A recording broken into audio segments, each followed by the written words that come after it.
Hello students, तो class 9th में matter in our surroundings को एनसीईआरटी से हम लोग सॉल्व करे थे। लास्ट वीडियो में क्या फिनिश किया था हमने, क्वेश्चन नंबर 1 और 2 को, जो कि पेज नंबर 3 पे एनसीईआरटी के आपके गिवन है। इस वीडियो में स्टार्ट करेंगे पेज नंबर 3 क्वेश्चन नंबर 3 से। बट पहले इसके एक इन्फॉर्मेशन मैं देना चाहता हूँ। जो बच्चे न्यू आए हैं बच्चों, कमेंट सेक्शन चेक करिए। कमेंट सेक्शन में पिन कमेंट होगा। पिन कमेंट क्या होता है सर? सबसे ऊपर जो कमेंट आ रहा है उसको पिन कमेंट बोलते हैं। वहाँ रीड मोर पे क्लिक करिए, ठीक है बच्चों। तो हर एक चैप्टर का लिंक वहाँ पे आपको मिल जाएगा। हर एक चैप्टर को मैं पहले ही पढ़ा चुका हूँ, ठीक है बच्चों।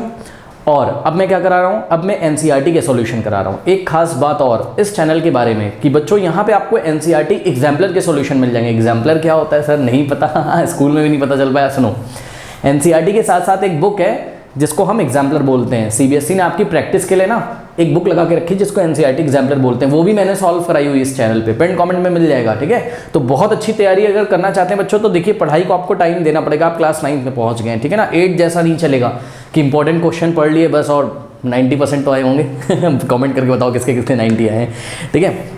तो देखो आपको क्या करना है, एनसीईआरटी को बहुत अच्छी तरीके से लगाना है और एनसीईआरटी एग्जाम्पलर को बहुत अच्छी तरीके से लगाना है। चैप्टर की वीडियोस तो देखने ही है। चैप्टर नीचे पढ़ाया बच्चों, पहले चैप्टर की वीडियोस, फिर एनसीईआरटी एग्जाम्पलर, ठीक है। इसके लिए आपको टाइम देना पड़ेगा। तो पिन कमेंट चेक करिए, सब कुछ पता चल जाएगा। बहुत ही क्वालिटी कंटेंट क्लास 9th और 10th का आपको यहाँ पर मिलेगा। पिन कमेंट चेक करिए। अगर आपको कोई लिंक नहीं मिलता है किसी चैप्टर का, जो बच्चे न्यू आए हैं अभी उनके लिए बता रहा हूँ, 7503644171 ये व्हाट्सएप नंबर है। यहाँ पे आप व्हाट्सएप करिए, आपको लिंक यहाँ से सेंड कर देंगे। वैसे आपको जरूरत नहीं पड़ेगी व्हाट्सएप करने की, सब कुछ पिन कमेंट में है। आइए स्टार्ट करते हैं आज की क्लास बच्चों। तो आज की क्लास में क्वेश्चन नंबर 3 में उन्होंने बोला, a diver is able to cut through water in a swimming pool, which property of matter does this observation show. अब बच्चों कोई डाइवर है, कोई तैराक है, जो तैराकी करते हैं ना, तैराक है, तो वो स्विमिंग पूल में ऐसा ऐसा पानी को हटाते हुए आगे चलता है। देखा आपने, है ना? आपने भी स्विमिंग करी हुई तो पता होगा, ऐसा ऐसा पानी को हटाते हैं। अच्छा बच्चों एक बात बताओ, आपको पता है कि मैटर के 3 स्टेट होते हैं, सॉलिड, लिक्विड और गैस, ठीक है ना। अब वाटर को जब आप रेफ्रिजरेटर में रख देते हो, उसका टेम्परेचर जब डाउन हो जाता है तो आइस बन जाता है। तो सोचो अगर हम डाइवर से बोलें जो तैराक है, हम बोले एक काम करो, बर्फ की हमने इतनी बड़ी सी ये क्यूबॉइडल शेप की सिल्ली रख दी है, इसमें तैर के दिखाओ। उसमें भी तो वाटर के ही पार्टिकल्स हैं। सुन लीजिए बच्चों, देखिए जरा, ये आइस है, ठीक है ना, ये आइस है, ये देखिए ये आइस का एक स्लैब है, ठीक है ना, ये बर्फ का एक टुकड़ा है बड़ा सा, ठीक है ना। और यहाँ पे देखिए ऐसा स्विमिंग पूल में ये पानी भरा हुआ है, ये स्विमिंग पूल है, ठीक है ना। इसमें जब डाइवर जाता है तो ये पानी को ऐसा पीछे हटाते हटाते आगे बढ़ जाता है। लेकिन हम उसको बोले कि भाई आप आइस में ऐसा करके दिखाओ आइस को भाई ध्यान से चेक करो, ये जो वाटर है, सॉरी ये जो, हाँ लिक्विड फॉर्म में वाटर है यहाँ स्विमिंग पूल में। लिक्विड फॉर्म में क्या है? लिक्विड फॉर्म में वाटर है ना। वाटर कौन से फॉर्म में? यहाँ पर लिक्विड फॉर्म में, ठीक है ना। और यहाँ पर वाटर कौन से फॉर्म में? सॉलिड फॉर्म में, है ना। ये आइस है, बर्फ देखा होगा सबने, ठीक है ना। क्या डिफरेंस है बच्चों दोनों में, क्या डिफरेंस है बताइए। देखिए आइस एक सॉलिड स्टेट ऑफ मैटर है, ठीक है ना। सुनो, आइस भी जिन पार्टिकल से मिलके बना हुआ है ना बच्चों, उन्हीं पार्टिकल से मिलके ये वाटर भी बना हुआ है, ठीक है ना। कौन से पार्टिकल होते हैं सर? अभी आप एटम्स एंड मॉलिक्यूल्स पढ़ोगे, बट उससे पहले मैं आपको बता दूं कि बच्चों समथिंग इज कॉल्ड मॉलिक्यूल, ठीक है। जो मैटर का आपका स्मॉलेस्ट यूनिट होगा वो एटम होगा, और बहुत सारे 2 या 2 से ज्यादा एटम के कॉम्बिनेशन से मॉलिक्यूल बनता है, ठीक है ना। तो वाटर का मैं मॉलिक्यूल का आपको फॉर्मूला बता देता हूं, ठीक है। इसको दिल पे मत लेना, बस सीखते चलो धीरे धीरे। वाटर का मॉलिक्यूल का जो फॉर्मूला होता है वो होता है H2O। ये वाटर का एक मॉलिक्यूल है बच्चों, ये वाटर का एक मॉलिक्यूल है। इसको केमिस्ट्री में कैसे लिखा जाता है? H2O।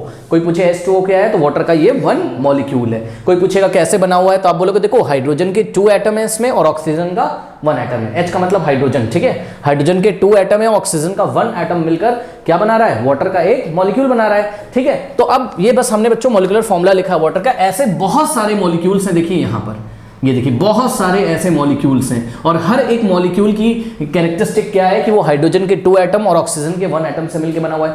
आइस जो बर्फ है बच्चों, उसमें भी वाटर के ही मॉलिक्यूल्स हैं, उसमें भी क्या है? वाटर के ही मॉलिक्यूल्स हैं। ये देखिए, तो क्या डिफरेंस है? तो डिफरेंस ये है कि जब आइस बनती है ना, तो क्या होता है, वाटर को आप ले जाते हो रेफ्रिजरेटर में ऐसा रखते हो, मतलब उसका टेम्परेचर आप डाउन करते हो। टेम्परेचर डाउन करने का मतलब होता है ना, उसमें से हीट निकाल रहे हो, ऐसा बाहर हीट निकाल रहे हो। कौन निकालता है? रेफ्रिजरेटर निकालता है, आप नहीं निकालते हो, ठीक है ना। उसका टेम्परेचर लो करने का मतलब है कि आप उसमें से हीट कॉन्टेंट क्या कर रहे हो? हीट क्या है? एनर्जी है, ठीक है ना। आप उसमें से एनर्जी एक्सट्रैक्ट कर रहे हो। वो रेफ्रिजरेटर का मैकेनिज्म है, क्लास 11th में पढ़ोगे, ज्यादा टेंशन नहीं लो। तो रेफ्रिजरेटर ने इसमें से हीट एनर्जी निकाल दी। सुन लो, याद रख लो बच्चों, जब भी कोई सिस्टम से हीट निकल रही हो, या कोई सिस्टम हीट रिलीज करे, या उससे कोई हीट निकाल ले, या एनर्जी किसी सिस्टम से निकाल ले, तो सिस्टम स्टेबल हो जाता है। सुन लो, तो सिस्टम स्टेबल हो जाता है। तो ध्यान से चेक करो, इसमें से बहुत सारी हीट ऐसा वाटर से जब निकाल दी गई तो इसका टेम्परेचर डाउन हो गया और ये क्या बन गया, आइस बन गया। ठीक है, ऐसे में वाटर के पार्टिकल्स बहुत पास पास आ जाते हैं बच्चों, ये बहुत पास पास आ जाते हैं। ठीक, लेकिन यहां पर ध्यान से चेक करिए, इसमें इसकी एनर्जी ज्यादा है। तो अगर हम बोलें लिक्विड फॉर्म में वाटर की एनर्जी कैसी, तो आप बोलोगे यहाँ पे एनर्जी कैसी है, ज्यादा है, और यहाँ पर एनर्जी कैसी है, एनर्जी यहाँ पर कैसी है, कम है। ठीक है ना, इस चीज़ को आप ध्यान रखिएगा। तो ज़्यादा स्टेबल कौन है, ये सॉलिड स्टेट में ज़्यादा स्टेबल है, क्योंकि इसकी एनर्जी कम है। जितनी कम एनर्जी होगी उतना ज़्यादा सिस्टम स्टेबल होगा। ठीक है ना, अगर ये बात आपको नहीं समझ में आती, आप ऐसे समझ सकते हो, एनर्जी को टेंशन समझ सकते हो। टेंशन आपकी लाइफ में मान लीजिए टेंशन ज़्यादा है, तो आप कहाँ स्टेबल रहोगे, हैं? एनर्जी को आप टेंशन सोच के चलो, अगर आपकी लाइफ में टेंशन ज़्यादा आप स्टेबल नहीं रहोगे, अगर टेंशन कम है तो आप स्टेबल हो। ठीक है, इस तरीके आप समझ सकते हो। बहरहाल मैं आपको बच्चों ये बताना चाहता हूँ कि यहाँ पे देखिए पार्टिकल अब पास पास है, इसकी एनर्जी सिस्टम की ऐसे लूज हो गई, निकल गई हीट के फॉर्म में। किसने निकाला, रेफ्रिजरेटर ने, उसका अपना काम है, उसको छोड़ो। ठीक है ना, अब ये स्टेबल हो गया, इसके पार्टिकल बहुत पास पास आ गए, पार्टिकल्स के बहुत पास पास आ गए। बच्चों ध्यान से चेक करिए, इसके पार्टिकल दूर दूर, इसके पार्टिकल पास पास। तो हम क्या बोलते हैं, मेरी बात ध्यान से सुनिए, अभी हमने इन पार्टिकल्स को क्या बोला था, बताइए, मॉलिक्यूल बोला था ना, कि भाई ये वाटर के मॉलिक्यूल्स हैं बहुत सारे, एक मॉलिक्यूल का फॉर्मूला क्या है, H2O, ऐसे बहुत सारे मॉलिक्यूल्स हैं। तो बच्चों जब दो मॉलिक्यूल के बीच में फोर्स लगता है ना, तो इसको इंटरमॉलिक्यूलर फोर्स बोला जाता है। क्या बोला जाता है, इंटरमॉलिक्यूलर फोर्स बोला जाता है। क्या बोला जाता है, इंटरमॉलिक्यूलर फोर्स। ठीक है, जब दो पार्टिकल्स के बीच में, दो पार्टिकल तो नहीं, दो पार्टिकल क्या है, पार्टिकल कौन है यहाँ पर, पार्टिकल यहाँ मॉलिक्यूल्स है। ठीक है ना, तो जब दो मॉलिक्यूल्स के बीच में फोर्स लगेगा तो इसको हम क्या बोलेंगे, इंटरमॉलिक्यूलर फोर्स। अब आप बच्चों थोड़ा सा खुद दिमाग लगा के बताइए यहाँ पर इंटरमॉलिक्यूलर फोर्स ज्यादा है या यहाँ पर ज्यादा है, आइस में, ये सॉलिड में इंटरमॉलिक्यूलर फोर्स ज्यादा है। भाई ये पार्टिकल्स ने एक दूसरे को ऐसा खींच के रखा हुआ है तभी तो बंधे हुए हैं। ठीक है, तो यहाँ पर इंटरमॉलिक्यूलर फोर्स कैसा है, ज्यादा है। तो आइस में क्या है, इंटरमॉलिक्यूलर फोर्स कैसा है बताइए, यहाँ ज्यादा है। और यहाँ पर मैं शॉर्ट में लिख रहा हूँ, इंटरमॉलिक्यूलर फोर्स को मैं IM लिख दे रहा हूँ, इंटरमॉलिक्यूलर फोर्स यहाँ पर कैसा है, कम है। ठीक है, अब पार्टिकल के बीच में स्पेस यहाँ पे ज्यादा है कि यहाँ पे ज्यादा है, तो जवाब है यहाँ पे ज्यादा है। ठीक है ना, तो स्पेस यहाँ पार्टिकल्स के बीच में, या वाटर के पार्टिकल्स के बीच में, या मॉलिक्यूल्स के बीच में, यहाँ पर बच्चों स्पेस, इसको हम इंटरमॉलिक्यूलर स्पेस भी बोलते हैं। क्या बोलते हैं, इंटरमॉलिक्यूलर स्पेस। यहाँ पे स्पेस ज्यादा है और यहाँ पर इंटरमॉलिक्यूलर स्पेस क्या है, कम है। तो यहाँ से आप एक कंक्लूजन निकाल सकते हो बच्चों, जब भी कहीं पर इंटरमॉलिक्यूलर स्पेस, या आप बोल सकते हो कि जब पार्टिकल्स के बीच में स्पेस कम होगा, ध्यान से सुनो, पार्टिकल के बीच में जब स्पेस कम होगा, पार्टिकल बहुत पास पास पास पास पास पास ऐसे लगे होंगे, तो उनके बीच में लगने वाला फोर्स क्या होगा, बहुत ज्यादा होगा। ठीक है ना बच्चों, ये पार्टिकल एक दूसरे को ऐसा अट्रैक्ट करके रखते हैं। ठीक है ना, इनको हम वॉन डेर वाल फोर्स और तरह तरह के फोर्स से जानते हैं, वो आप क्लास 11th में पढ़ोगे। ठीक है ना, बहरहाल तो बच्चों याद रखिएगा, जब पार्टिकल के बीच में स्पेस कम, तो इंटरमॉलिक्यूलर फोर्स कैसा होगा, ज्यादा होगा, यानी कि पार्टिकल बहुत ज्यादा एक दूसरे को अट्रैक्ट करके रख रहे हैं, ऐसे छोड़ना नहीं चाहते। ठीक है ना, अब दूसरा हमने क्या बताया, जब स्पेस ज्यादा हो जाएगी तो इंटरमॉलिक्यूलर फोर्स कैसा हो जाएगा, कम। जब पार्टिकल दूर दूर होंगे, स्पेस ज्यादा हो जाएगी, तो इंटरमॉलिक्यूलर फोर्स कैसा होगा, कम हो जाएगा। ठीक है ना, अब एक बात बताओ बच्चों, डाइवर जब आता है तो वो क्या करता है, डाइवर ऐसा जब पानी को हटाता है, ऐसा पानी को हटाता है, तो ध्यान से चेक करिए बच्चों, वो आइस को इसलिए नहीं हटा पाता है क्योंकि आइस के पार्टिकल एक दूसरे को पकड़ के रखे हैं ऐसे, उसमें इंटरमॉलिक्यूलर फोर्स बहुत ज्यादा, आप हटा ही नहीं पाओगे। या तो आप इतना ज्यादा फोर्स लगा दो कि वो एक दूसरे को छोड़ दें। आपने कभी आइस को तोड़ते हुए देखा है, ऐसा हैमर लेता है और ये बहुत तेजी से ऐसा मारता है।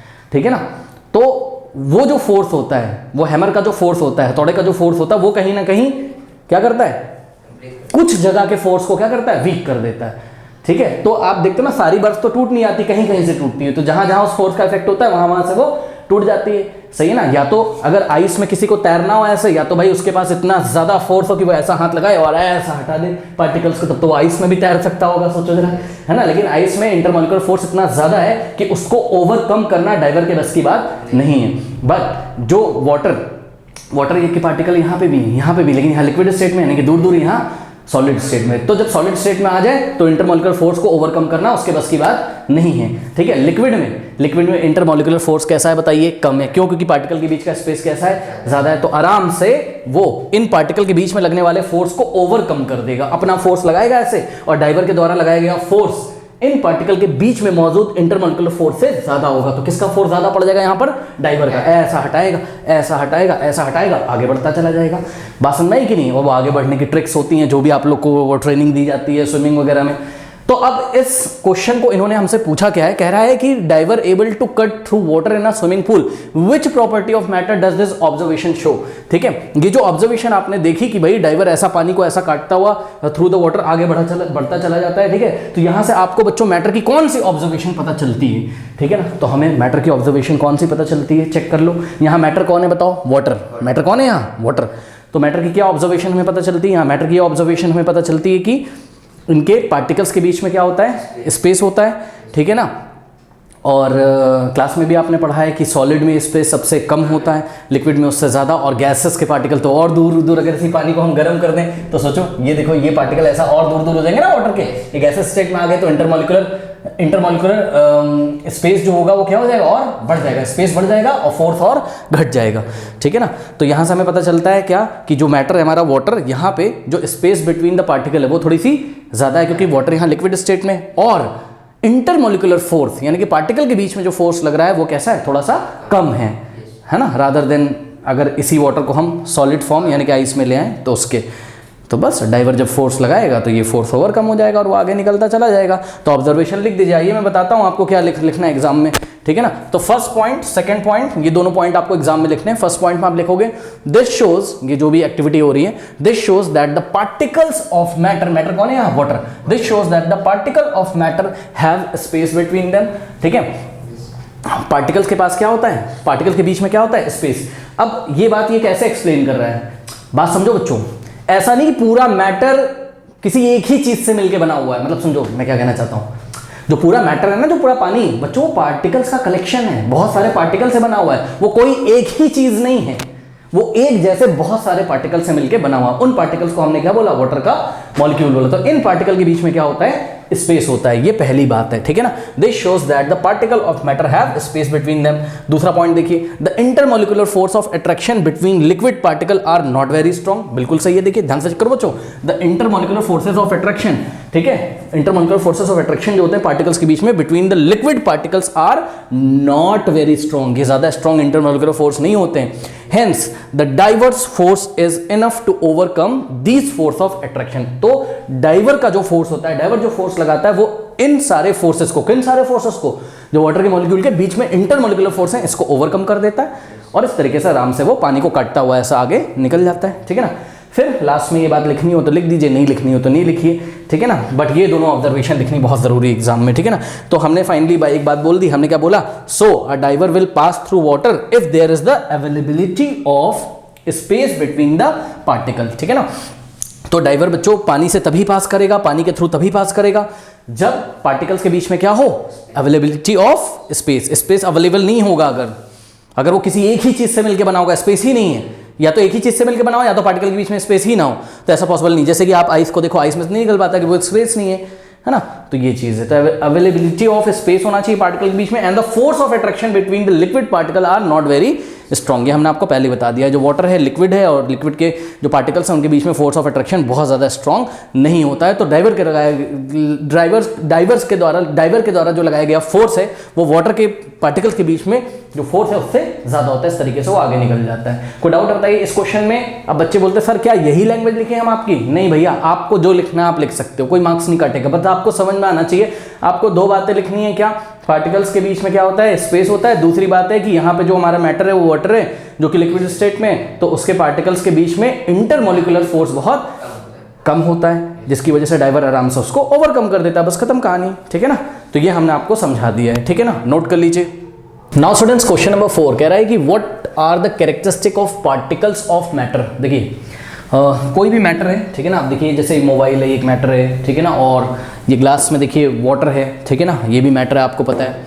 ये एयर है, ये भी क्या है, मैटर। क्या होता है, जिसमें मास होता है और जो स्पेस ऑक्यूपाई करता है, ये हमें पता है। ठीक है ना, कह रहा है कि ये जो मैटर है, कोई मैटर हम बना लेते हैं, मान लीजिए कि ये कोई वुडन बॉक्स है, ठीक है ना, ये लकड़ी का बना कोई बॉक्स है, ठीक है, या फिर ये एक सॉलिड ब्लॉक आप बोल दीजिए, वुड का क्या है, सॉलिड ब्लॉक है। तो ये देखिए बच्चों, ये बहुत सारे पार्टिकल्स, एक मैटर एक तरीके का है ना, और ये बहुत सारे पार्टिकल से मिलकर बना हुआ है। तो कह रहा है कि कोई भी मैटर है वो जिन भी पार्टिकल से मिलकर बना होता है उनकी कैरेक्टरिस्टिक क्या होती है, उनकी विशेषताएं क्या होती है, किसकी कैरेक्टरिस्टिक ऑफ पार्टिकल्स और पार्टिकल्स किसको बनाते हैं? मैटर को। कोई भी मैटर पार्टिकल से मिलकर बना है। बच्चों मैं आपको बता दूं कि केमिस्ट्री में ना पार्टिकल्स आप 3 तरीके के पढ़ेंगे, मैं आपको बता दूं आगे के लिए, ठीक है ना। आप पढ़ेंगे एटम्स, ठीक है ना, फिर आप पढ़ेंगे मॉलिक्यूल्स, ठीक है, और फिर आप पढ़ेंगे क्या? आयंस। तो याद रखिए पार्टिकल्स भी केमिस्ट्री में 3 तरीके के होते हैं, एटम्स, मॉलिक्यूल्स एंड आयंस। तो ये आप जाके आगे पढ़ेंगे, ठीक है ना, एटम्स एंड मॉलिक्यूल्स वाले चैप्टर में आप पढ़ेंगे। अभी के लिए थोड़ा बहुत हम आपको समझाते हैं। देखिए जैसे कि मान लीजिए बच्चों हमने यहाँ पे वाटर का ही फॉर्म ले लेते हैं, ठीक है ना, वाटर का फॉर्म ले लेते हैं। एक वाटर, एक हमने मैटर लिया, वाटर का एग्जाम्पल लिया, ठीक है ना। अब देखो वाटर जिन भी पार्टिकल से मिलकर बना होता है, वाटर के मॉलिक्यूल से मिलकर बना होता है। किससे बना होता है? वाटर के मॉलिक्यूल से। वाटर के जो मॉलिक्यूल का फॉर्मूला होता है, ठीक है, H2O। ये H2O क्या है बच्चों? मॉलिक्यूल ऑफ वाटर है, ठीक है। आपको यहाँ कोई फॉर्मूला वगैरह नहीं लिखना है, क्लास 9 में जो मैं बताता चल रहा हूँ धीरे धीरे बस आप याद करते चलो, ज़्यादा टेंशन नहीं लेना है। एटम्स एंड मॉलिक्यूल्स में सब कुछ बताया हुआ है, ठीक है ना। Molecule of water, correct. अब ये मॉलिक्यूल ऑफ वाटर एक पार्टिकल है, ठीक है ना। और ये जो मॉलिक्यूल है, मॉलिक्यूल किससे मिलकर बने होते हैं? एटम से, याद रखिएगा, ठीक है। एटम से मिलकर क्या बने होते हैं? मॉलिक्यूल। आयंस आप पढ़ोगे आगे जाके, ठीक है ना। एटम से मिलकर क्या बने होते हैं? मॉलिक्यूल्स। तो ध्यान से चेक करो, वाटर का एक मॉलिक्यूल है, सिंगल मॉलिक्यूल है। ये हाइड्रोजन के 2 एटम और ऑक्सीजन के 1 एटम से मिलकर बना हुआ है, ठीक है ना। तो यहाँ पे देखिए जब हमने वाटर लिया बच्चों, ये जो हम डॉट डॉट से दिखा रहे हैं ना यहाँ पे, देखिए ये क्या है? वाटर के बहुत सारे क्या हैं? पार्टिकल्स हैं। ये किसको दिखा रहे हैं? मैटर क्या चूज किया हमने यहाँ पर? मैटर क्या है हमारे यहाँ पर? वाटर। और वाटर बहुत सारे पार्टिकल से मिलकर बना हुआ है। इन पार्टिकल्स को हम वाटर का मॉलिक्यूल बोल सकते हैं, या आप सिंपल इसको वाटर के पार्टिकल्स बोल दीजिए, कोई दिक्कत नहीं है, ठीक है। अब इनकी हमको क्या बतानी है? कैरेक्टरिस्टिक बतानी है। हमने तो वाटर का एग्जांपल लिया, आप किसी का भी एग्जांपल ले लो, तो इनकी जो कैरेक्टरिस्टिक है एनसीईआरटी में जो दिया आपको एग्जाम में वही लिखना है। First characteristic, particles of matter have spaces between them, ठीक है ना। पार्टिकल्स के जो मैटर के पार्टिकल होते हैं ना बच्चों, उनके बीच में स्पेस होती है, ये देखिए ये स्पेस होती है, जगह होती है, ठीक है, ओके। अगर आप सॉलिड लोगे, ध्यान से चेक करो, अगर आप सॉलिड लोगे जैसे कि आइस ले लिया आपने, क्या ले लिया? आइस। तो इन पार्टिकल्स के बीच की डिस्टेंस बहुत कम हो जाती है। देखिए पार्टिकल्स बहुत पास पास होते हैं, तो यहाँ स्पेस क्या होता है? बहुत कम होता है। लिक्विड स्टेट में ले लोगे, वाटर क्या है? लिक्विड है ना, तो स्पेस बहुत ज़्यादा हो जाएगा। और गैशियस स्टेट में ले लोगे, जैसे कि वाटर का आपने स्टीम बना लिया, वाटर को आप बॉईल कर दीजिए, उसका स्टीम बनेगा। तो ये जो पार्टिकल्स हैं वाटर के, H2O जो मॉलिक्यूल और दूर दूर जाएंगे, तो स्पेस यहाँ पे बहुत ज़्यादा हो जाएगा। बात समझ में आई कि नहीं? ठीक है, तो यही बात हमने बताई कि पार्टिकल्स ऑफ द मैटर है। अब मैटर कोई भी हो भाई, सॉलिड हो, लिक्विड हो या गैस हो, ठीक है, पार्टिकल्स के बीच में स्पेस जरूरी होगा, जरूर होगा स्पेस, ठीक है ना। कोई भी मैटर ऐसा नहीं है दुनिया का जिनके पार्टिकल्स के बीच में स्पेस ना हो। किसी में ज़्यादा स्पेस होता है पार्टिकल्स के बीच में, किसी में कम होता है, ठीक है ना। चलो अब मान लीजिए एग्जाम में उन्होंने एक एक एग्जाम्पल भी आपको पूछ लिया कि कैरेक्टरिस्टिक बताओ, टोटल 3 कैरेक्टरिस्टिक्स होती हैं, तीनों को बताना और हर एक कैरेक्टरिस्टिक का एक एग्जाम्पल भी देना है। तो आप यहाँ पे क्या एग्जाम्पल दोगे?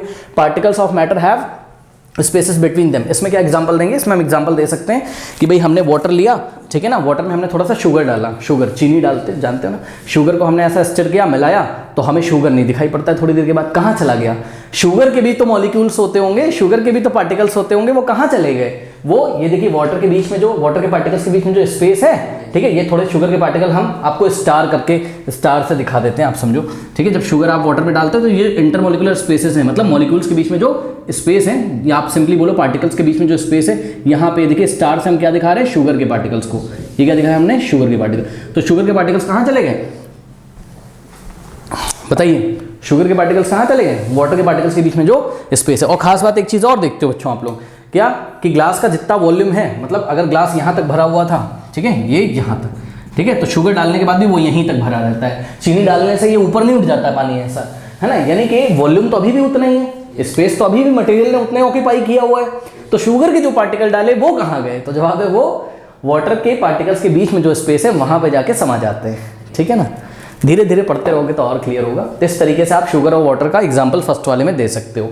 सेकंड देखिए जरा, कह रहा है कि particles of a matter are continuously moving, ठीक है, किसी भी मैटर के जो पार्टिकल होते हैं वो कॉन्टिन्यूसली मूव करते रहते हैं। रूम टेम्परेचर पे भी बच्चों कॉन्टिन्यूसली मूव करते रहते हैं, पता है आपको?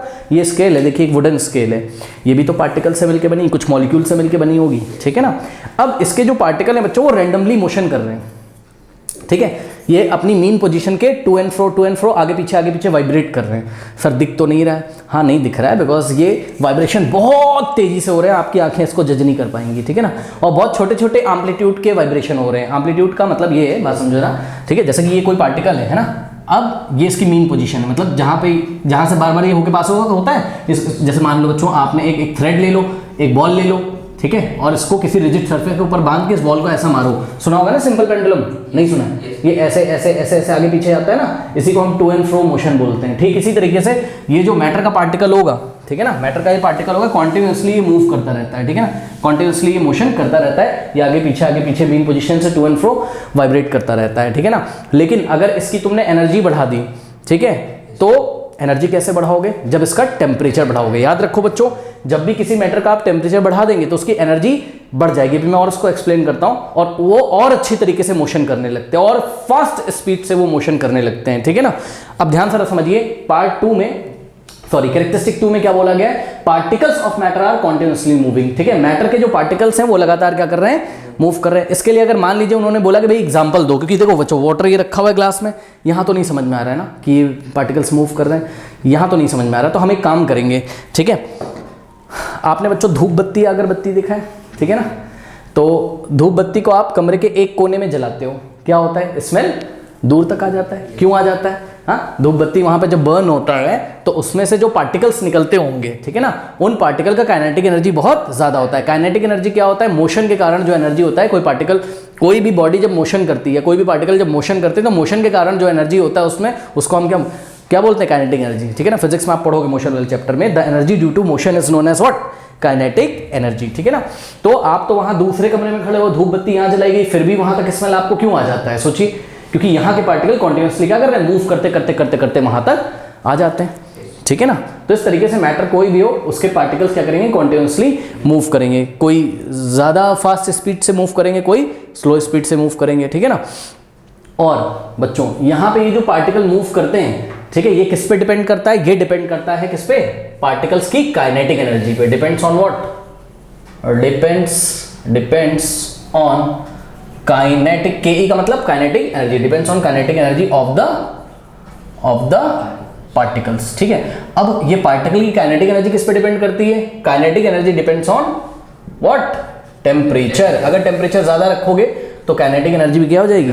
जैसे कि एग्जांपल के तौर पे हम आपको बताएं बच्चों, पानी को ले लीजिए, ठीक है, वाटर को। आप जब चाय बनाते हो ना ऐसा, तो यहाँ पे वाटर लेते हो आप, यहाँ बर्नर से आपने हीट दिया। हीट क्या बताइए बच्चों?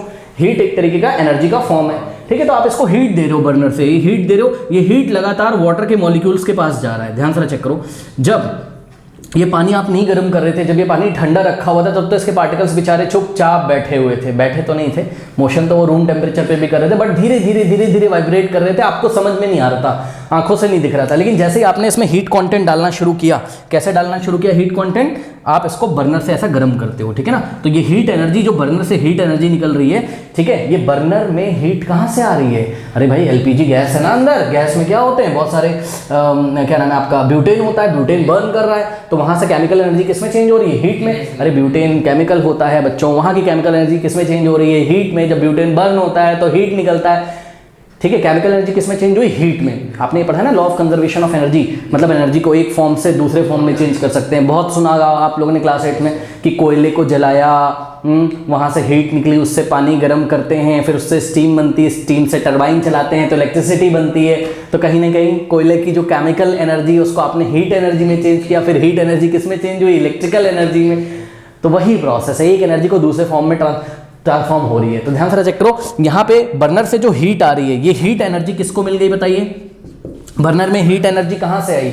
ब्यूटेन जो भरा हुआ था एलपीजी सिलेंडर में, ब्यूटेन केमिकल का नाम है बच्चों, ठीक है ना। तो वहां से केमिकल एनर्जी आई, वही बर्न होता है, वही जलता है, तभी तो ये हीट निकलती है। यानी कि केमिकल एनर्जी किसमें चेंज हो रही है? मैं लिख दे रहा हूँ सबसे पहले सी का मतलब केमिकल एनर्जी किसमें चेंज हुई? हीट में। फिर ये हीट किसको मिल गई बताइए? वाटर के पार्टिकल्स को मिल गई, ठीक है ना। हम दूसरे शब्दों में क्या बोलते हैं? कॉमन भाषा में हम बोलते हैं वाटर का टेम्परेचर बढ़ गया। हम क्या बोलते हैं? हम बोलते हैं वाटर का टेम्परेचर क्या हो गया, बढ़ गया। वाटर का टेम्परेचर बढ़ने का ये मतलब है कि आप वाटर में हीट कंटेंट दे रहे हो उसको बच्चों, आप उसको हीट एनर्जी दे रहे हो। ध्यान से चेक करो। तो जब कहीं पे भी किसी भी मैटर में अगर आप हीट कंटेंट ऐड करोगे तो उसका टेम्परेचर बढ़ेगा, और वहीं पर अगर उस हीट कंटेंट उससे बाहर निकालोगे तो उसका टेम्परेचर घटेगा। ठीक है ना। बहरहाल हीट कंटेंट कैसे निकाला जाता है बताओ? वाटर ले लो और वाटर को रेफ्रिजरेटर में रख दो, ठंडा नहीं हो जाता है बताओ? हाँ, और आइस बन जाता है कि नहीं बन जाता है? ठीक है, उसका भी एग्जांपल अभी देंगे। अभी आप हीट कंटेंट पहले इसमें ऐड कर रहे हो। जब आप हीट कंटेंट ऐड कर रहे हो बच्चों, तो ये जो हीट एनर्जी है यही अब पार्टिकल्स की काइनेटिक एनर्जी को चेंज करना शुरू करती है। अब एक बात बताओ, पार्टिकल्स की काइनेटिक एनर्जी बढ़ेगी कि घटेगी? बताइए, दिमाग लगाइए। बढ़ेगी भाई, एनर्जी मिल रही है ना, तो यही हीट एनर्जी किस फॉर्म में चेंज आती है? काइनेटिक एनर्जी के फॉर्म में। और जिस भी पार्टिकल की काइनेटिक एनर्जी ज्यादा होगी बच्चों, उसकी स्पीड क्या हो जाएगी? बहुत ज्यादा हो जाएगी। ठीक है, अब ये तेजी से चलना शुरू करते हैं, बिकॉज आप लोगों को पता है कि फॉर्मूला क्या है काइनेटिक एनर्जी का। अगर आपको नहीं पता है तो मैं आपको बता दूं, फॉर्मूला है काइनेटिक एनर्जी का half mv square, 1/2 into mv square. 1/2 एक कांस्टेंट है, m क्या होता है? मास ऑफ द पार्टिकल, और v क्या होता है? Speed of the particle. v क्या होता है? Speed of the particle. याद रखिएगा, ये स्पीड कब बढ़ती है? तो जवाब है जब आप टेम्परेचर बढ़ाओगे तो ये स्पीड बढ़ जाती है। टेम्परेचर बढ़ाओगे तो v का वैल्यू बढ़ेगा, तो काइनेटिक एनर्जी भी क्या करेगा? बढ़ेगा। ये फॉर्मूला नहीं याद करना है, बस मैं आपको समझाने के लिए बता रहा हूँ। ठीक है ना। ओके, तो ध्यान से बच्चों चेक करो। इसकी काइनेटिक एनर्जी बहुत ज्यादा हो जाएगी और ये सरफेस को छोड़ के ऐसा बाहर निकल जाएगा। ठीक है, बर्तन को छोड़ के, बर्तन के सरफेस को छोड़ के ऐसा बाहर निकल जाएगा, ये अंदर से बाहर आ जाएगा। और अब आप देखते हो वाटर कौन से फॉर्म में आ जाता है? गैसियस फॉर्म में। ठीक है ना। इसी तरीके से अगर आप क्या करें, इन वाटर वेपर्स को कलेक्ट कर ले कहीं पर, उसको ठंडा करने की कोशिश करें। ठंडा कैसे करोगे? इस पे बाहर से ऐसा प्रेशर लगा दो और इसका टेम्परेचर डाउन कर दो। टेम्परेचर डाउन करने के लिए आपके पास कोई मशीन होना चाहिए, जो मशीन इसमें से हीट कंटेंट क्या करे? निकाल ले। हीट कंटेंट दे नहीं, हीट कंटेंट इससे निकाल ले। ऐसी कौन सी मशीन है? रेफ्रिजरेटर। ठीक है ना। रेफ्रिजरेटर में चलो आपको स्टीम नहीं रखना है, आप वाटर रख लो। वाटर को आप रेफ्रिजरेटर में रखते हो, क्या होता है बताओ? वाटर को आप रेफ्रिजरेटर में रखते हो, क्या होता है बच्चों बताइए? रेफ्रिजरेटर से हीट कंटेंट बाहर निकाल लेता है। अगर हीट कंटेंट बाहर निकाल लेगा तो पार्टिकल्स की काइनेटिक एनर्जी कम हो जाएगी। हम क्या बोलते हैं कॉमन भाषा में? हम बोलते हैं ठंडा हो गया, यानी कि टेम्परेचर क्या हो गया? कम हो गया। ठंडा होना मीन्स व्हाट? आपने उसमें से हीट कंटेंट निकाल लिया। अगर हीट कंटेंट निकाल लिया तो पार्टिकल्स की हीट तो निकाल लिया आपने, हीट इसकी कम कर दी, तो आपकी काइनेटिक एनर्जी पार्टिकल्स की क्या हो जाएगी? कमी तो हो जाएगी। तो हम क्या बोलेंगे? हम बोलेंगे भाई टेम्परेचर कम करने से काइनेटिक एनर्जी क्या होती? कम हो जाती है। अब ये धीरे धीरे मोशन करेंगे, ये सरफेस को छोड़ के नहीं जा पाते हैं, और धीरे धीरे धीरे धीरे आप देखते हो क्या हो जाता है? ये किस फॉर्म में चेंज हो जाता है? सॉलिड में चेंज हो जाता है। ये बिल्कुल टाइटली वहां पे बाउंड हो जाता है एक दूसरे से। ठीक है ना। ये अच्छे से मोशन कर ही नहीं पाते हैं, एक दूसरे को बहुत अच्छी तरीके से फिर पकड़ के रखते हैं। ठीक है ना। बहरहाल अब देखिए, यही हमने पार्ट 2 में लिखा हुआ है कि particles of matter are continuously moving. Particles of matter are continuously moving, यानी कि रूम टेम्परेचर पे भी पार्टिकल मूव करते रहते हैं। कोई ज्यादा तेजी से मूव करते हैं, कोई कम तेजी से। ये डिपेंड करता है पार्टिकल के नेचर पे कि भाई कौन सा मैटर है वो, हाँ, और कौन सा स्टेट ऑफ मैटर है वो। जैसे वाटर ही ले लिया आपने, तो वाटर गैस स्टेट में है कि लिक्विड स्टेट में है कि सॉलिड स्टेट में? सॉलिड स्टेट में अगर होगा आइस के फॉर्म में वाटर, तो वहां पे पार्टिकल का मोशन धीरे धीरे होगा। लिक्विड में और तेजी से होगा मोशन, और गैसेस में बहुत तेजी से होगा मोशन। ठीक है ना। तो ये चीज है। नेक्स्ट है पार्ट 3 देखिए बच्चों, और इसमें आप एग्जांपल कौन सा दे सकते थे बताइए? सेकंड वाले में एग्जांपल आप दे सकते थे धूप बत्ती वाला। ठीक है ना। चलो पार्ट 3 देखिए जरा, मतलब कैरेक्टरिस्टिक 3 कह रहा है particles of matter attract each other. हाँ भाई, particles of matter attract each other. ठीक है ना।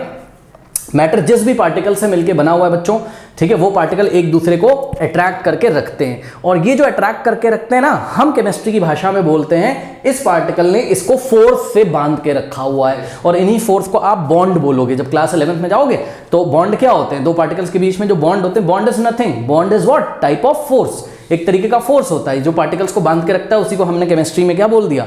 बॉन्ड बोल दिया। फिजिक्स में हमने उसको फोर्स बोल दिया।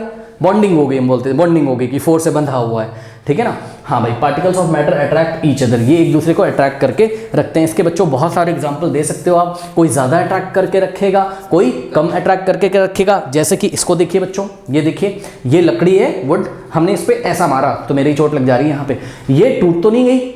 इसका मतलब इसके पार्टिकल्स ने एक दूसरे को बहुत अच्छी तरीके से अट्रैक्ट करके रखा है। लेकिन बच्चों मान लो ये एक टैप है ना, इसमें से पानी आ रहा है, ऐसे पानी आ रहा है, पानी की स्ट्रीम धारा ऐसे आ रही है। अब मैं अपनी फिंगर लेके आऊँगा, ऐसे ऐसे खेलता हूँ, जैसे यहाँ से ले जाता हूँ पानी कट हो जाता है, यहाँ से ले जाता हूँ पानी कट हो जाता है, यहाँ से ले जाता हूँ पानी कट हो जाता है, यहाँ से ले जाता हूँ पानी कट हो जाता है। यानी कि लिक्विड के पार्टिकल्स में फोर्स ऑफ अट्रैक्शन ज़्यादा अच्छा नहीं है, पर ज़्यादा अच्छा नहीं है। कैसे पता चला? जैसे ही मैं अपनी फिंगर हटाता हूँ फिर से स्ट्रीम में आ जाता है। यानी कि पार्टिकल एक दूसरे के कांटेक्ट में हैं।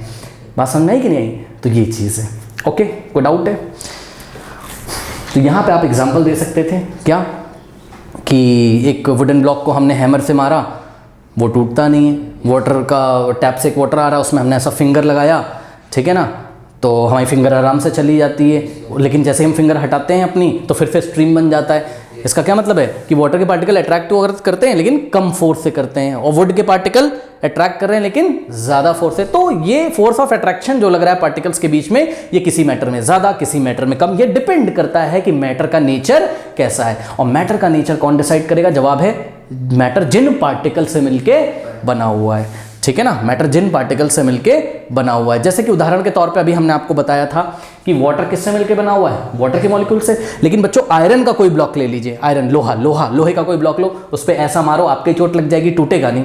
तो आयरन का जो ब्लॉक है, मान लीजिए आयरन का ब्लॉक है, ठीक है ना, तो आयरन का ब्लॉक बच्चों आयरन के एटम से मिलकर बना रहता है। आयरन एक मेटल है, मेटल के एटम से मिलकर बना रहता है ये, ठीक है ना। तो इन एटम्स के बीच में मेटालिक बॉन्डिंग होती है, आप क्लास 11th में पढ़ोगे। मेटालिक बॉन्डिंग का मतलब मेटालिक फोर्स ऑफ अट्रैक्शन होता है, यानी कि मेटल के एटम्स एक दूसरे को अच्छी तरीके से अट्रैक्ट करके रखते हैं। हालांकि इसमें स्पेशल टाइप की बॉन्डिंग होती है, हम क्लास 11th में पढ़ेंगे। बट मैं आपको बताना चाहता हूं कहीं फोर्स ऑफ अट्रैक्शन ज्यादा, कहीं कम, क्योंकि बच्चों पार्टिकल का नेचर क्या है? अलग अलग। यहां तो वाटर के मॉलिक्यूल्स थे वाटर में, लेकिन यहां वाटर के मॉलिक्यूल थोड़ी ना है, यहां क्या है? आयरन के एटम्स हैं, सही है।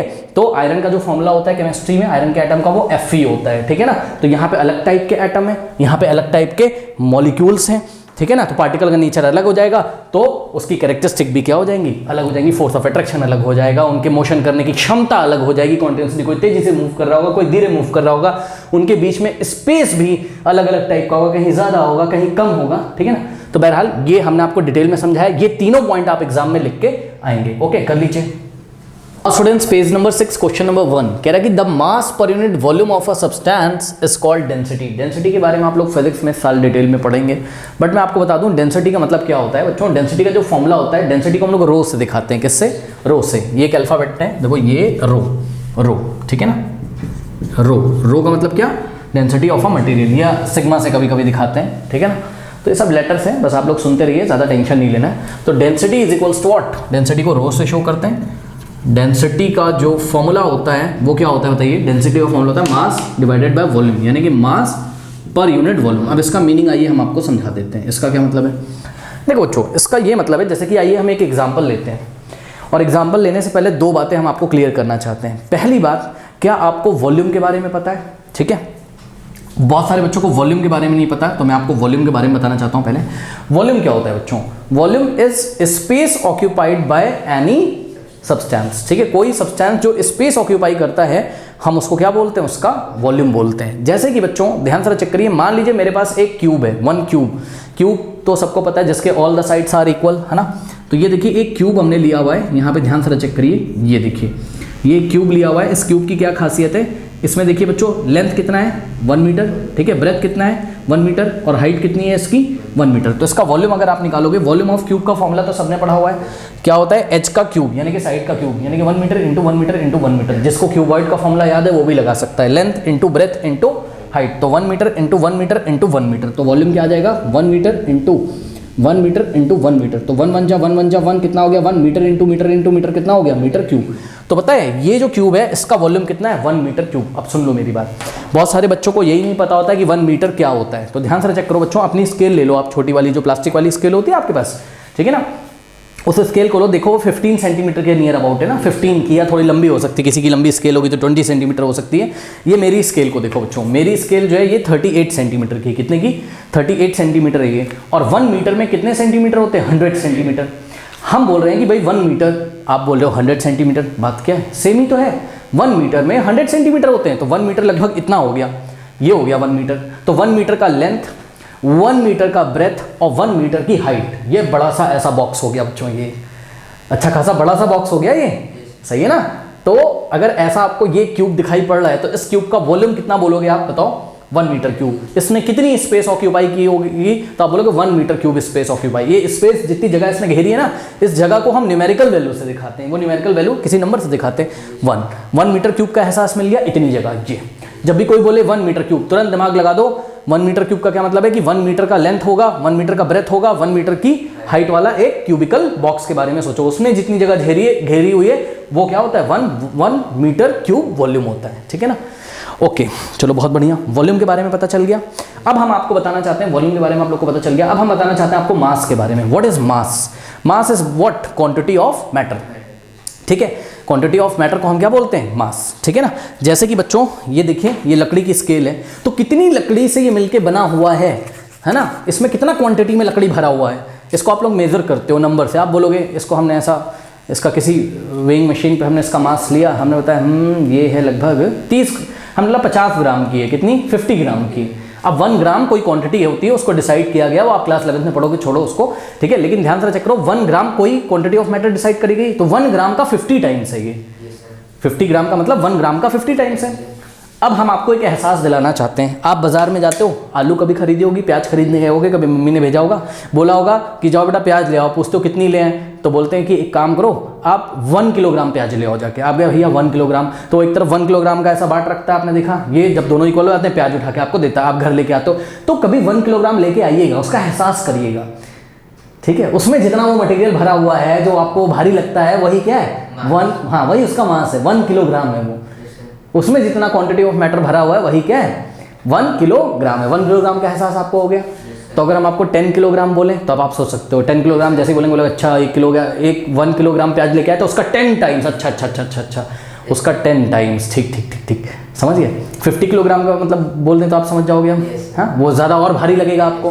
हालांकि हम यहाँ फिजिक्स नहीं पढ़ा रहे हैं, तो हम उसमें वेट में नहीं घुस रहे हैं। वो आप फोर्थ एंड लॉ, आप वो ग्रेविटेशन वाला चैप्टर देखोगे तो वेट सब वहाँ पे समझाया हुआ है, उसको छोड़ो। हम आपको 1 किलोग्राम का एहसास दिलाना चाहते थे, आप समझ गए 1 किलोग्राम का मतलब?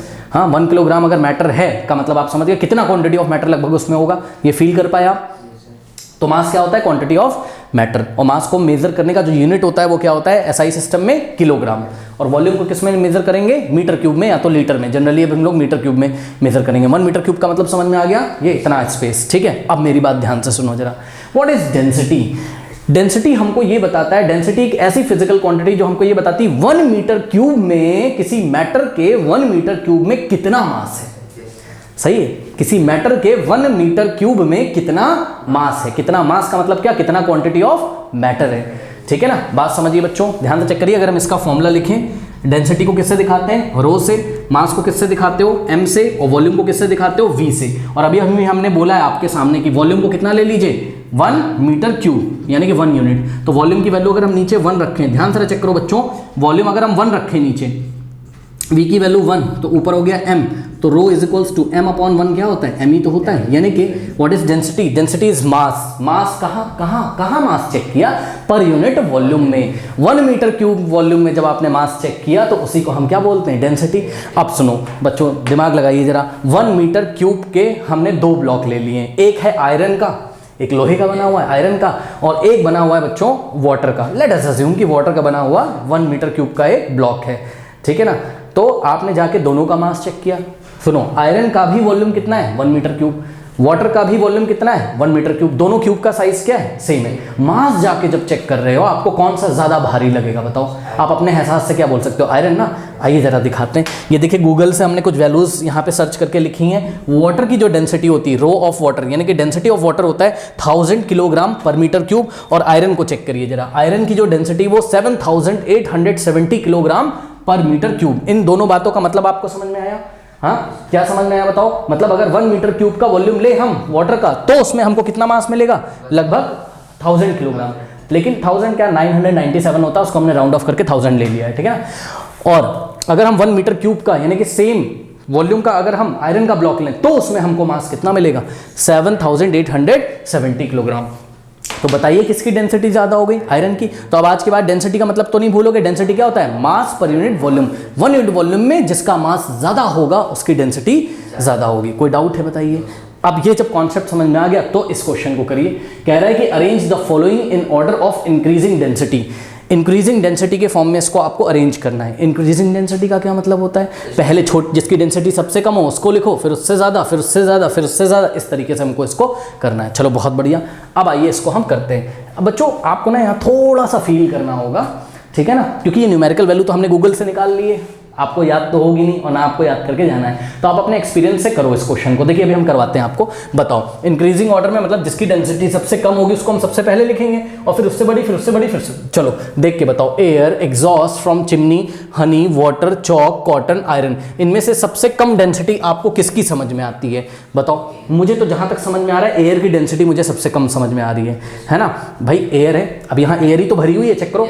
1 मीटर का लेंथ लो, 1 मीटर का ब्रेथ, 1 मीटर हाइट लेके एक क्यूब के बारे में सोचो। इस क्यूब में जितना भी एयर आता है उसका मास निकाल लो, ठीक है ना। अब सुनो दूसरा क्या दिया हुआ है, एग्जॉस्ट फ्रॉम चिमनी। मेरी बात ध्यान से समझो बच्चों, चिमनी जो होती है, चिमनी से जो एग्जॉस्ट निकलता है, डिफरेंट इंडस्ट्रीज होती हैं, आपने देखा है उसमें डिफरेंट केमिकल रिएक्शंस वो लोग अंदर करते रहते हैं। तो ये कोई चिमनी है, अब चिमनी से यहाँ से बच्चों धुआं निकलता है, ऐसा कुछ धुआं, स्मोक वगैरह कुछ निकलता है। तो यहाँ से जो भी ये वेस्ट निकलता है बच्चों, इसमें तरह तरह की गैसेस का कॉन्सेंट्रेशन बहुत ज़्यादा होता है। मेरी बात ध्यान से सुनिए, मैं क्या कह रहा हूँ, एयर में भी गैसेस होती हैं, मैं मना नहीं कर रहा हूँ। एयर में कार्बन डाइऑक्साइड होती है, नाइट्रोजन होती है, ऑक्सीजन होती है, नोबल गैसेस भी होती हैं, कार्बन मोनोऑक्साइड भी है, हम मना नहीं कर रहे हैं, एयर में है। लेकिन बच्चों जब एग्जॉस्ट निकलता है यहाँ से, बच्चों एग्जॉस्ट काले काले कलर का दिखता है आपको, ब्लैक कलर का, हाँ साफ साफ दिखता है। सोचो वहाँ पे डेंसिटी इतनी ज़्यादा है कि मटेरियल आपको दिख रहा है, वहाँ पे मैटर आपको दिख रहा है, वहाँ पे सल्फर डाइऑक्साइड है, उसकी कॉन्सेंट्रेशन बहुत ज़्यादा है, वहाँ पर आपका नाइट्रोजन डाइऑक्साइड होती है। अब ये डिपेंड करता है कि यहाँ पे ये जो फैक्ट्री है जिसकी भी चिमनी है ये बना कौन सा सामान रही है, हमें क्या पता कि वहाँ प्लास्टिक बनाई जा रही है या कोई केमिकल रिएक्शन कराई जा रही, कोई दवाएं बनाई जा रही, हमें नहीं पता। बट चिमनी से जो भी निकलेगा बच्चों यहाँ पर waste, this is the collection of many gases, जो कि जाके ऊपर पॉल्यूशन भी करता है। तो बच्चों यहाँ पे गैसेस का कॉन्सेंट्रेशन ज़्यादा है, यानी कि अगर हम चिमनी के जो एग्जॉस्ट निकलता है, चिमनी का जो एग्जॉस्ट निकलता है, अगर हम उसका 1 मीटर क्यूब का वॉल्यूम सोचें तो उसमें मैटर की मात्रा ज्यादा होगी, उसमें मास ज्यादा होगा, यानी कि एयर की डेंसिटी कम पड़ गई किसके सामने, चिमनी के एग्जॉस्ट के सामने। सही है, तो यहां से एक बात तो समझ में आई कि सबसे कम डेंसिटी जो होगी वो शायद किसकी होगी, एयर की, ठीक है ना। तो हमने बोला कि भाई इसको हटा देते हैं, ठीक है। हमने बोला यहां पर एयर की डेंसिटी क्या है, सबसे कम है, तो rho of air is less than, less का मतलब सबसे कम हो गई, फिर क्या आ गया, rho of what, exhaust from chimney, chimney का इससे ज़्यादा है तो इधर हमने ग्रेटर लगा दिया, चिमनी का ज़्यादा होगा, ठीक है। अब आगे पढ़िए जरा, कह रहा है Honey, water, chalk, cotton and iron, ठीक है ना। चलो बहुत बढ़िया। अब आप क्या समझते हो किसको रखना चाहिए, पहले तो हमने गैसेस में कंपैरिजन करा दिया, ये दोनों क्या थे, गैस थे ना, ये दोनों क्या थे, गैसेस थे। देखिए यहाँ पे एयर और एग्जॉस्ट फ्रॉम चिमनी, ये तो गैसेस थी, ठीक है ना। तो इनका तो हमने कर लिया, एग्जॉस्ट ऑफ चिमनी में गैसेस का कॉन्सेंट्रेशन ज्यादा है, यानी कि पर यूनिट वॉल्यूम में गैसेस ज्यादा होंगी, तो एग्जॉस्ट ऑफ फ्रॉम चिमनी का डेंसिटी एयर से क्या हो गया, ज्यादा। तो अब बात करते हैं नेक्स्ट आपके पास चेक करिए, ये तो गैसेस थी ना, अब आपके पास गैसेस के बाद लिक्विड कितने दे रखे हैं, हनी और वाटर, और सॉलिड कितने दे रखे हैं, चॉक, कॉटन और क्या, आयरन, ये सॉलिड दे रखे हैं। अब देखो बच्चों, वैसे तो जनरली हम क्या देखेंगे कि गैसेस की डेंसिटी सबसे कम, उससे ज्यादा डेंसिटी किसकी होनी चाहिए, लिक्विड की, और सबसे ज्यादा डेंसिटी किसकी होनी चाहिए बताइए, सॉलिड की, है ना। लेकिन बच्चों यहाँ पर ना एक्सेप्शन है इस क्वेश्चन में, इसीलिए हमने यहाँ वैल्यूज भी आपको देखिए नोट करा दिए यहाँ पे गूगल से देख के, ठीक है। अब अगर हमको ठीक से लिखना चाहिए तो हम किसकी बात करेंगे, लिक्विड की बात करेंगे, और जब हम लिक्विड की बात करेंगे तो ध्यान से चेक करो कि वाटर की डेंसिटी हनी से क्या होगी, कम होगी, ठीक है ना। वाटर की डेंसिटी हनी से कम होगी। अब ये बात सर कैसे फील करें, तो आप एक काम करो, हनी की कोई शीशी है आपके घर में, हाँ, दोनों सेम वॉल्यूम की शीशी होनी चाहिए, मतलब अगर एक 50 ml की तो दूसरी भी 50 ml की होनी चाहिए, दोनों शीशी ले लो, एक खाली हो गई, एक को खाली कर लो या खावा लो, शहद खाली हो जाए जब, तो उसमें पानी भर लेना, और एक भरी हुई होनी चाहिए, दोनों को हाथ में लेके देखना कौन सा भारी लगेगा, हनी वाला। अरे भाई शहद गाढ़ा होता है बच्चों, अगर आपको फिर भी भरोसा नहीं हो रहा तो फिंगर ले लो, अपनी फिंगर, और एक बाउल ले लो, ऐसा बाउल में आप शहद डालो, हाँ, और अपनी फिंगर ऐसा चलाओ, फिर दूसरे बाउल में आप पानी डालो, फिर फिंगर चलाओ अपनी, तो फिंगर आराम से किसको काट देगी, किसको, वाटर को ऐसा कट करते हुए फिंगर इजीली चली जाएगी। और हनी में थोड़ा सा प्रॉब्लम आपको आएगा, क्योंकि हनी विस्कस होता है, गाढ़ा होता है, हनी के पार्टिकल्स क्या होते हैं, पास होते हैं, यानी कि हनी में पर यूनिट वॉल्यूम में मास क्या होता होगा, बहुत ज्यादा होता होगा। तो हनी बच्चों, हनी की डेंसिटी क्या है, ज्यादा, पर यूनिट वॉल्यूम में उसकी डेंसिटी, पर यूनिट वॉल्यूम में उसका मास ज्यादा है हनी में, ठीक है। अगर आपको भरोसा नहीं हो रहा है तो आप यहाँ पे गूगल से हमने कुछ वैल्यू निकाल के दिखाएंगे। देखिए डेंसिटी ऑफ वाटर कितना है, 1000 किलोग्राम पर मीटर क्यूब, लेकिन हनी में डेंसिटी कितना है, 1420 किलोग्राम पर मीटर क्यूब, यानी कि 1 मीटर क्यूब का वॉल्यूम ले अगर हम वाटर के लिए, और 1 मीटर क्यूब का वॉल्यूम ले अगर हम किसके लिए, हनी के लिए, सही है ना। तो हनी में 14,020 किलोग्राम आपको मिलेगा, हनी वाले क्यूब में मास, और वाटर में केवल 1000 मिलेगा। तो डेंसिटी किसकी ज्यादा होगी बताइए, डेंसिटी ज्यादा होगी आपकी हनी की, ठीक है ना। वाटर से ज़्यादा हो गई। तो यहाँ पे हमको जो लिखना चाहिए नेक्स्ट कि भाई डेंसिटी ऑफ, ध्यान से चेक करो, वाटर जो है वो लेस हो जाएगी, यानी कि छोटी हो जाएगी किससे, डेंसिटी ऑफ हनी से। लेकिन अब प्रॉब्लम ये है कि आपने लिक्विड के बारे में सर बता दिया, आप इन तीनों जब सॉलिड का कंपैरिजन करोगे बच्चों, तो एक एक्सेप्शनल केस है यहाँ पर। कॉटन जो होता है ना, कॉटन की जो डेंसिटी है, कॉटन है तो सॉलिड, लेकिन कॉटन की डेंसिटी बच्चों ध्यान से चेक करिए, देखो इतना तो दिमाग आपके पास पक्का होगा मेरे ख्याल से कि कॉटन रुई होता है, और रुई को अगर आप बच्चों एग्जॉस्ट से कंपेयर करें, ध्यान से चेक करो, रुई को अगर आप किससे कंपेयर करें, कॉटन को एग्जॉस्ट से अगर कंपेयर करें, तो एग्जॉस्ट से तो भारी मिलेगा ये। चेक करो, कॉटन का उतना ही वॉल्यूम ले लो, उतना ही एग्जॉस्ट का जो वेस्ट निकला उसका वॉल्यूम ले लो, तो वो तो गैसेस है ना, उसका मास तो कम आएगा उतने वॉल्यूम में, कॉटन का ज्यादा आएगा। यानी कि कॉटन की जो डेंसिटी है एग्जॉस्ट से तो ज्यादा होगी, लेकिन यहाँ पे खास बात ये है कि वो वाटर से कम होती है, वाटर से वो कम होती है, ठीक है ना। अब इसी बात को आपको इस क्वेश्चन में बच्चों थोड़ा सा फील करना था। कॉटन की जो डेंसिटी होती है वाटर से क्या होती है, कम होती है, और एग्जॉस्ट से ज़्यादा होती है। तो कॉटन की डेंसिटी को देखिए, डेंसिटी रो ऑफ कॉटन, यानी density of cotton is greater than what, exhaust from chimney, but less than from density of water. अब इस चीज़ को आपको फील कराने के लिए, ठीक है, हमने यहाँ डेटा भी लिख रखा है, यहाँ ये भी आप देख सकते हो, और एक चीज़ और कर सकते हो बच्चों, थोड़ा दिमाग लगाओ ना, सोचो ना, सोचो 1 मीटर क्यूब का एक हमने ऐसा वॉल्यूम सोचा, किसके लिए, उसमें पूरा कॉटन भरा हुआ है, ठीक, और 1 मीटर क्यूब में ऐसा हमने पानी भरा हुआ है, बताइए कौन सा भारी होगा। हाँ, वाटर भारी होगा पक्का। क्यों सर, इसलिए सर आप कॉटन को कितना भी दबा लें, कितना भी कंप्रेस करके आपने उसको भराओ, ठीक है बच्चों, रुई आपने देखी है ना, रुई आप जब दबाते हो तो वो कंप्रेस हो ही जाती है, यानी कि जो कॉटन होता है, कॉटन में यहाँ एयर भी तो भरी होती है ना, जैसे आप दबाते हो इसकी एयर बाहर निकल जाती है ऐसे, सही है ना, ये चीज़ है। लेकिन वाटर के जो पार्टिकल्स होते हैं, ठीक है, वाटर के पार्टिकल एक दूसरे के जस्ट कॉन्टेक्ट में होते हैं, उनमें एयर बहुत कम मात्रा में घुली होती है, ऑक्सीजन के फॉर्म में, ऑक्सीजन उसमें बहुत कम मात्रा में घुली होती है, सही है ना। यानी कि वाटर के पार्टिकल ज़्यादा स्पेस ऑक्यूपाई करते हैं और एयर के कम, कहाँ, वाटर में। और कॉटन में क्या होता है, कॉटन में कॉटन के पार्टिकल्स तो होते हैं, लेकिन उसके कंपैरिजन में एयर उसमें ज़्यादा मात्रा में रहती है पार्टिकल्स के बीच में, सही है। तो हल्का पड़ जाएगा कौन, आपका कॉटन। ये आपको थोड़ा सा देखिए फीलिंग सही आएगा बच्चों, और अच्छी तरीके से मैं पता है इस तरीके से बता सकता हूँ। मान लो बच्चों ये एक बाउल ले लीजिए आप, ठीक है, ये बाउल लेके इसमें पानी भर लो, इतना ही बड़ा लेना दोनों, ठीक है, इसमें पानी भर लो और एक में कॉटन भर लो। अब तो आप फील कर सकते हो, चेक करो अपने हाथ पे लेकर, बताओ कौन सा भारी लगेगा, जिसमें वाटर है। हाँ, तो वॉल्यूम तो उतना ही रखा, वॉल्यूम मतलब स्पेस, जितने स्पेस में कॉटन है और जितने स्पेस में वाटर है, वॉल्यूम तो सेम रखा, और मास किसका ज्यादा आया बताइए, वाटर का। तो डेंसिटी किसकी ज्यादा, वाटर की, कॉटन की कम पड़ गई डेंसिटी। तो कॉटन सॉलिड होते हुए भी वाटर जो कि लिक्विड है उससे कॉटन की डेंसिटी वाटर से क्या होगी, कम होगी, सही है ना। तो इसलिए थोड़ा सा ध्यान रखिएगा, कॉटन की डेंसिटी वाटर से कम, लेकिन एग्जॉस्ट ऑफ फ्रॉम चिमनी से ज्यादा, ठीक है। तो कॉटन एक एक्सेप्शनल केस था, इसका ध्यान रखिएगा। और यहाँ पर बच्चों हमने आपको ध्यान से चेक करिए, गूगल से कुछ वैल्यूज भी निकाल के दिखाई हुई हैं।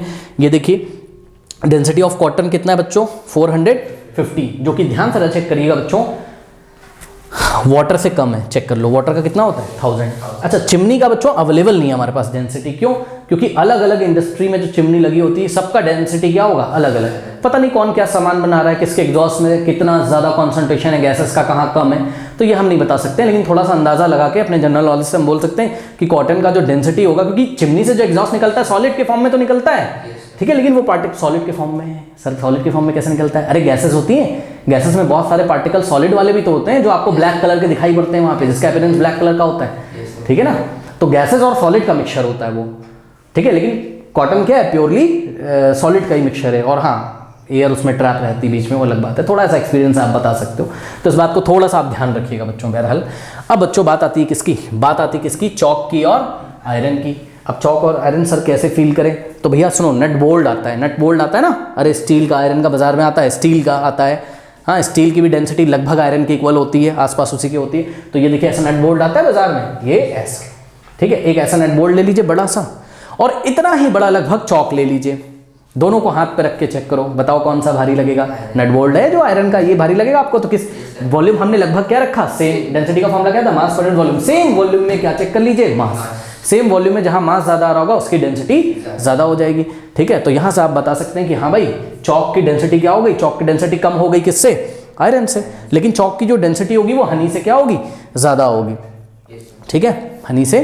ज्यादा होगी, ठीक है ना। चौक सॉलिड है ना, तो density of what, Chowk is greater than Honey but less than what, density of iron. अब आप क्लियरली देख सकते हो यहाँ लेफ्ट से राइट जब हम जा रहे हैं तो डेंसिटी क्या कर रही है, इंक्रीज कर रही है। सबसे कम एयर की उससे ज़्यादा density of what, exhaust from chimney, उससे ज़्यादा डेंसिटी ऑफ कॉटन, उससे ज़्यादा डेंसिटी ऑफ वाटर, उससे ज़्यादा डेंसिटी ऑफ हनी, फिर density of chalk, density of iron. यहाँ पे हमने आपको फील कराने के लिए बच्चों देखिए डेटा भी कुछ लिख रखा है। डेंसिटी ऑफ चॉक को हमने लिख रखा है, ध्यान से चेक करो। डेंसिटी ऑफ चॉक कितनी, 2499 किलोग्राम पर मीटर क्यूब, लेकिन डेंसिटी ऑफ आयरन कितना है, 7870 किलोग्राम पर मीटर क्यूब। सही है, तो किसकी ज़्यादा हो गई चेक कर लो आप, आयरन की ज़्यादा होगी, किससे, चॉक से। और एक चीज़ और फील कर लीजिए, ये जो चॉक की डेंसिटी हनी से ज़्यादा होगी, चेक कर लीजिए, हनी की कितनी थी 1420, चॉक की कितनी है 2499, इसलिए हमने चॉक को हनी से ज़्यादा रखा है। तो अपने एक्सपीरियंस के हिसाब से ये अरेंजमेंट कर लीजिएगा, कॉटन का आप ध्यान रखिएगा। ओके स्टूडेंट्स, तो इसको नोट कर लीजिए। नाउ स्टूडेंट्स, नेक्स्ट जो क्वेश्चन है उसका सॉल्यूशन एंड स्क्रीन पे आ रहा होगा, जाते जाते कमेंट सेक्शन में जो पिन कमेंट है उसको चेक करना ना भूलें। मिलते हैं नेक्स्ट वीडियो में, तब तक के लिए पढ़ते रहिए, बढ़ते रहिए। All the best.